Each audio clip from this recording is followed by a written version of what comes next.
자, 그럼 마지막 세 번째, 앞뒤의 움직임. 제가 제일 좋아하는 움직임이에요. 저 같은 경우는 스윙할 때 몸의 높낮이가 달라지는 거를 굉장히 싫어합니다.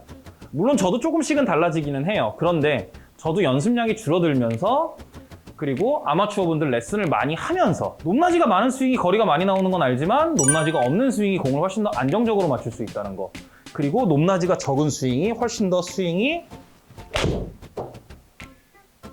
깔끔하고 보기 좋다는 거, 공도 크게 휘지 않는다는 거를 알고 있기 때문에 저는 높낮이 움직임이 최대한 적은 걸 좋아해요. 자, 그러면은 좌우의 움직임도 없고 높낮이의 움직임도 없으니까 골반이 어떻게 파워를 낼 수 있느냐?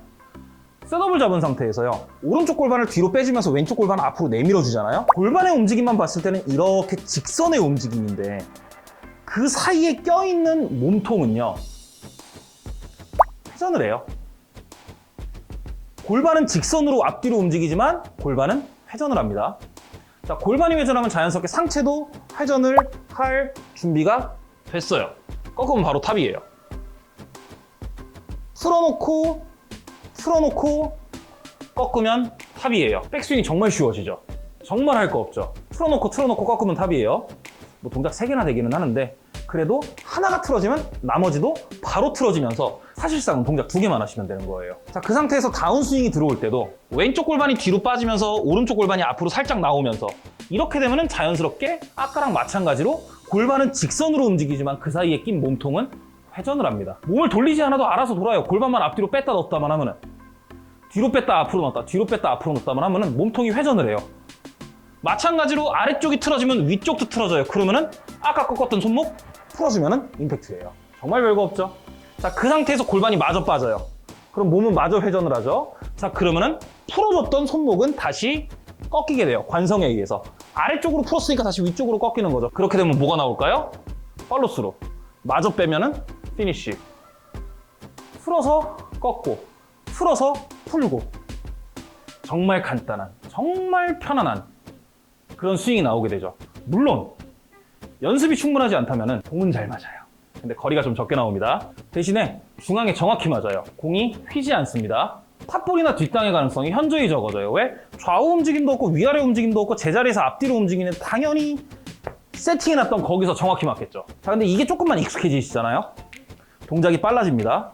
동작이 빨라진다는 것은 골반이 앞뒤로 빠르게 움직인다는 거고 그 사이에 낀 내 몸통은 회전을 빠르게 가져간다는 겁니다. 회전을 빠르게 가져가면 자연스럽게 풀리는 클럽 헤드도 빨라지면서 클럽 스피드가 상승을 하겠죠. 클럽 스피드가 상승을 하면은 볼 스피드가 빨라지고 그로 인해서 거리가 늘어납니다. 그러면은 몸의 높낮이 변화 없이, 앞뒤 이동 없이, 좌우 이동 없이 제자리에서 지금처럼 편하고 빠르게 강하게 똑바로 멀리 공을 칠 수가 있는 거예요. 그 와중에 몸은 높낮이 변화가 없으니까 스윙이 정말 편안해 보이죠. 사람마다 스윙이 보기 좋다는 기준점은 다릅니다. 스윙이 이쁘다는 관점은 다 다릅니다. 근데 저의 경우에는 몸 동작이 그렇게 크지 않고 나는 한가하고 체만 바쁜 스윙을 만드는 게 가장 좋은 스윙이라고 생각을 해요. 가장 보기 좋은 스윙이라고 생각을 하고 가장 이쁜 스윙이라고 생각을 하기 때문에 당연히 제가 추구하는 가장 좋은 스윙이 이렇게 쉽게 나오게 되는 것이죠. 자, 근데 이때 주의하실 점은 있어요. 백스윙은 크게 주의하실 거 없는데, 물론 백스윙 때 오른쪽 골반이 빠지는 것보다 왼쪽 골반이 나오는 게 더 많다면 몸이 앞쪽으로 살짝 덤비겠죠. 그래서 백스윙 때는 나오는 것보다 빠지는 게 더 강해야 돼요. 반대로 다운스윙 때는 빠지는 힘은 약하고 나오는 힘은 강하다? 덮어칩니다.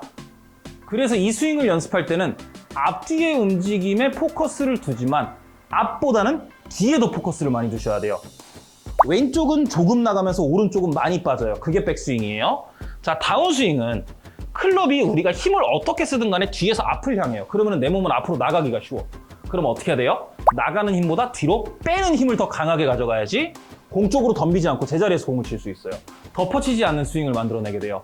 공에서 가까워지면 땡기는 스윙이 나옵니다. 치키링 나와요. 자, 근데 공에서 빠지는 스윙을 하면 공간이 발생을 하기 때문에 멀어지면서 뻗어냅니다. 팔로스루가 훨씬 더 곧게 나와요. 땡기는 스윙은 속도를 죽입니다. 더 이상 갈 데가 없어요, 얘가. 근데 뻗어내는 스윙은 갈 데가 많아요. 가속이 더 잘 됩니다. 거리가 더 늘어나요. 이거 드라이버도 똑같습니다. 드라이버 거리 늘리고 싶으시잖아요. 체중 이동하지 마시고 앞뒤로 움직이세요. 저 같은 경우는 이렇게 표현을 합니다. 체중의 좌우 이동이 아니라 체중의 앞뒤 이동이라고. 스쿼팅 도움이 됩니다. 근데 스쿼팅도 회전을 하지 않는 상태에서 눌렀다가 일어나는 것보다는 빠지면서 눌렀다가 빠지면서 일어나는 게 훨씬 더 강한 움직임을 만들어내요. 자, 그럼 여기서 메인은 앉았다 일어나는 걸까요? 아니면은 앞뒤의 움직임일까요? 당연히 앞뒤의 움직임이 메인이고 스쿼팅은 도움을 주는 동작이에요. 앞뒤는 필수 동작이고 회전이니까 스쿼팅은 서포트하는 역할인 거예요. 그렇기 때문에 하체를 쓰실 때, 힘을 더 쓰고 싶으실 때 괜히 불필요하게 체중을 오른쪽 왼쪽으로 왔다 갔다 하면서 스웨이 만들지 마시고 무릎 굽혀가면서 꿀렁거리면서 몸의 높낮이 바꿔가면서 뒷땅 탑볼 많이 나오게 만들지 마시고 그냥 높이 유지하고 좌우 유지하고 앞뒤로만 움직여서 회전 속도만 빠르게 만들면 자연스럽게 체가 빠르게 움직이면서 거리가 늘어납니다. 클럽 스피드를 늘릴 때는요, 나는 더 한가해져야 돼요. 얘만 바쁘게 움직이면 되지 내가 굳이 이것저것 많이 할 필요가 절대 없습니다. 한가해지세요. 그냥 여기서 앞뒤로 살랑살랑 움직여만 주시면 돼요. 백스윙, 다운스윙, 백스윙, 다운스윙. 회전이 아닌 앞뒤 움직임, 그 짧은 앞뒤 움직임으로 온몸이 회전을 하게 만들면 자연스럽게 공이 더 많은 힘이 실리게 됩니다. 자, 이렇게 오늘은 골반의 움직임 3가지에 대해서 알아봤습니다. 물론 3가지 중에서 하나는 잘못된 움직임이라고 제가 말씀드렸고요. 또 하나는 나쁘지 않은데 리스크가 많은 움직임이라고 알려드렸고요. 그리고 마지막 하나, 제가 제일 좋아하는, 제일 올바르다고 생각하는 움직임에 대해서 알려드렸습니다. 물론 다 어떻게 해야 부작용을 피할 수 있는지도 알려드렸고요. 그러니까 하체를 쓰실 때 기존에 알고 계시던 것처럼 혹은 다른 사람들이 얘기해 주는 것처럼 쓰시지 마시고 제가 오늘 알려드린 대로 하체를 한번 사용해 보시면 아마 연습장과 필드에서 올라가는 게 확 달라지실 겁니다. 자, 그럼 오늘 골반 움직임에 관한 영상은 여기서 마무리를 하도록 하고요. 다음번에 조금 더 좋은 영상으로 찾아뵙도록 하겠습니다. 지금까지 범스골프 이경범 프로였습니다.